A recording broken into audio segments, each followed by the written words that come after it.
BJP విజయ సంకల్ప యాత్ర హైదరాబాద్ ఉప్పల్ మండలము నాగోల్ నుండి ప్రారంభమై ఉప్పల్ మీదుగా రామంతపూర్ చేరుకుంది. కేంద్ర యూనియన్ మినిస్టర్ పరిషోత్తం రూపాల మాట్లాడుతూ మహిళలకు ఫ్రీ బస్సు వలన ఆటో డ్రైవర్ల జీవితాలు దుర్భరమయ్యాయని, రాష్ట్ర ప్రభుత్వం ఆటో డ్రైవర్ల సమస్యలు పరిష్కారమయ్యేలా చూడాలని అన్నారు. ఆయన ఈ సందర్భంగా ఆటో ఎక్కి కొద్ది దూరం ప్రయాణం చేశారు.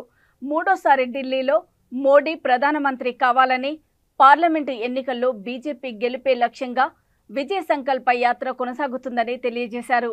ఈ కార్యక్రమంలో ఢిల్లీ పబ్లిక్ స్కూల్ చైర్మన్ మల్కా కొమరయ్య, ఎమ్మెల్యే రాకేష్ రెడ్డి, ఎన్వీఎస్ఎస్ ప్రభాకర్, వీరేందర్ గౌడ్, హరీష్ రెడ్డి, శిల్పారెడ్డి, స్థానిక నాయకులు పాల్గొన్నారు.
గారి నాయకత్వంలో మన విజయ సంకల్ప యాత్ర ఎక్కడైతే నాగోల్ రింగ్ రోడ్ నుంచి వినాయక్ నగర్ వరకు వెళ్తుందో వందల మంది మల్కా కొమరయ్య గారు వారి కార్యకర్తలు బీజేపీ కార్యకర్తలు అందరూ వచ్చి చాలా పెద్ద సక్సెస్ చేయడం అవుతుంది.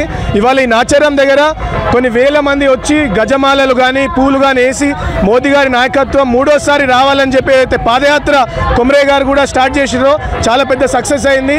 అండ్ ఇవాళ మేమందరం దీనిలో పాల్గొనడం చాలా ఆనందంగా ఉంది. అండ్ అందరికీ ధన్యవాదాలు. అందరూ ముందుకెళ్తూ మేడ్చల్ వెళ్తుంది యాత్ర, తర్వాత కుక్కట్పల్లి వెళ్ళి మల్కాజ్గిరి పార్లమెంట్ దాటి వెళ్తుంది. దీని పెద్ద సక్సెస్ ఇవాళ సక్సెస్ అయింది. రేపు కూడా అందరినీ సక్సెస్ చేయాలని కోరుకుంటున్నాం.